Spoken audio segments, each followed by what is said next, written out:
Saya tidak pernah tertarik dengan kata-kata Edi Salihin karena dia orang ini bicara sembar. Oke Pak, tapi sebelumnya mohon maaf tanpa mengurangi rasa hormatku pada Bapak ya. Aku mungkin keterbalikan dengan apa yang Bapak sampaikan. Justru statement, pernyataan, argumentasi, asumsi yang Bapak sampaikan sama sekali tidak menarik minatku untuk mendengarkan lebih lanjut. Sama sekali tidak tertarik aku melihatnya. Karena apa yang Bapak sampaikan, apa yang menjadi statement Bapak, argumentasi dan lain-lain hanyalah pembelaan dari sebuah kesalahan yang tentunya ada kepentingan-kepentingan tertentu. Tapi itu hal yang wajar. Bapak menutupi kesalahan dari seseorang atau sesuatu hal dalam sebuah perkara, itu haknya Bapak. Hal itulah yang memang membuat aku tidak tertarik mendengarkan atau mengamati lebih lanjut. Karena apa yang menjadi statement Bapak pun tidak berkorelasi dengan perkara yang terjadi. Ya, berbeda halnya dengan statement ataupun pernyataan, argumentasi dan lain-lain yang disampaikan oleh Pak Edi Salihin. Buat aku sangat menarik untuk aku amati, dengarkan hingga tuntas. Sangat menarik sekali dan itu membuatku tertarik untuk mengamati lebih lanjut. Mengapa hal demikian terjadi? Karena apa yang beliau sampaikan dalam hal ini Edi Salihin, benar ataupun salah, jujur ataupun bohong, terlepas dari hal itu, akan berkorelasi entah langsung ataupun tidak langsung dengan perkara yang terjadi. Hal itulah yang menjadi tertarik atau menarik minatku untuk mengamati lebih lanjut. Justru aku sangat menantikan apapun bentuk statement, bentuk pernyataan, argumentasi dari Pak Edi Salihin. Sangat aku tunggu, sangat aku nanti. Serius.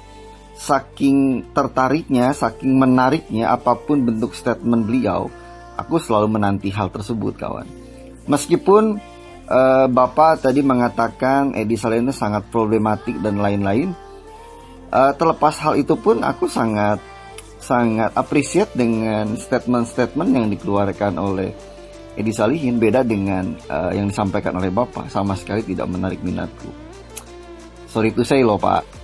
Maka pesanku, Pak Edi Salihin sering-seringlah memberikan argumentasi, statement dan lain-lain Pak. Karena pernyataan Bapak itu sangat dinanti oleh para netizen termasuk aku pribadi. Berbeda dengan Bapak yang barusan bicara, aku sama sekali tidak menanti, kalau bisa tidak usah ikut bicara. Karena tidak penting apa yang menjadi argumentasi Bapak. Beda dengan Pak Edi Salihin, aku sangat rindu dengan argumentasi dan pernyataan Pak Edi. Terima kasih kawan. Ya, kalau itu dugaan misalnya pidana atau mati tidak wajar, ya kita minta diotopsi. Wajib. Tapi kalau misalnya keluarganya datang memaksa nggak perlu, tapi kalau polisi merasa itu harus diotopsi. Jadi tidak perlu meminta persetujuan keluarga. Ya persetujuan diminta, tapi kalau misalnya keluarga sampaikan bahwa ini harus diotopsi, yakinkan keluarga bahwa ini korban. Justru polisi harus jeli, misalnya gini, ini keluarga kenapa ada yang meninggal tidak wajar kok dipaksakan nggak?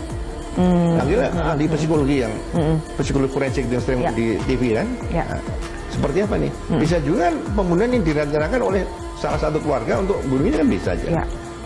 Nah kalau di BAP tidak ada, di gelar perkara nggak ada, jreng, di seseorang ada di TV One. Hello, dari mana konten tersebut? Berarti penghilangan barang bukti dong. Oh tidak mau menuntut biar nggak dihukum mati. Emang dia hakimnya kan bukan gitu loh. Kok kan saya ngomongin mengomentari di TV One ya, biar nggak disalahin Bu. Gitu loh. Kan di TV One seperti itu. Kemudian video jari. Ada bukti video jarinya itu menjulur. Jarinya seorang wanita ini menjulur panjang. Asli panjang banget secara visual. Bisa sampai 2 kali tangannya di sini. Waduh, itu jangankan saya bilang mengorek untuk menggaruk-garuk. Kalau itu untuk menggaruk, maaf, kotoran hidung, sampainya sampai tempat sinus yang di sini bisa enak nih, bisa dibersihkan. Dari sini tembus deh bisa ke sini. Dengan sepanjang itu loh, kan nggak mungkin orang mempunyai jari segitu. Nah, saya jangan dipercaya analisa saya. Orangnya masih ada, masih hidup, dicek aja jari dia sepanjang apa, simple. Bisa sepanjang itu atau tidak? Di jari tersebut kalau enggak berarti kau bisa ada gambar jarinya bisa sepanjang ini. Nah ini yang cocok nih, jangan sampai miss. Ada gerakan dia menggaruk-garuk paha. Memang menggaruk. Tetapi saat dia menggaruk paha, wanita ada 2 di sekitarnya juga ikut maju mundur, gitu loh.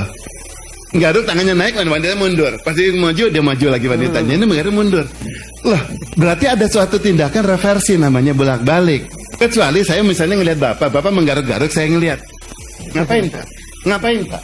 Ngapain Pak? Oh, saya kan mau memastikan dia nggak ada bener. Ini kan saya nggak peduli maju mundur. Ada yang garut. Kayaknya enggak. Ada yang garut kayaknya enggak. Kan nggak mungkin. Dia tidak tahu dia akan bagi sini. Kenapa dia ikut gerakan garut? Kok kompak bertiga ini garut maju mundurnya sama. Jelas sekali tindakan reversi tanpa perlu saya lihat. Karena durasi pergerakannya dia maju mundur dan si wanita di belakang itu naik turun dan kemudian gerakan menggaruknya ini seirama persis. Pas ngari pas turunnya gitu seirama persis.